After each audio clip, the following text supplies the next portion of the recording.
ప్రసన్నాజనీయం ప్రభాదిత్యకాయం ప్రకీర్తిప్రదాయం భజేవానగాత్రం భజేహం పవిత్రం. అది రామాయణ మహాయుద్ధం భీకరంగా సాగుతున్న తరుణం. శ్రీరామచంద్రుని సారథ్యంలో వానర సైన్యంతో విజృంభిస్తూ లక్ష్మణస్వామి తనతో పోరాటం చేస్తున్న రావణుడి కుమారుడు ఇంద్రజిత్ తలని బాణంతో ఒక్క వేటుతో వేరు చేశాడు. ఇంద్రజిత్ మరణమాట విన్న రావణుడు ఆవేశంతో ఊగిపోయాడు. ప్రతీకారం కోసం పాతాళ లోకాధిపతి తన సోదరుడు అయినటువంటి మహిరావణుడి సహకారం కోరాడు.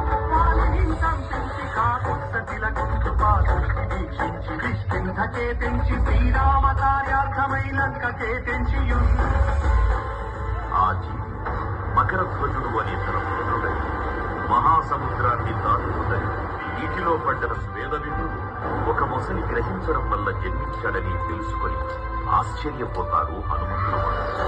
బ్రహ్మాండమైనట్టి ఆశక్తి వైద్య లక్ష్మణున్మూర్తనుందింపగాన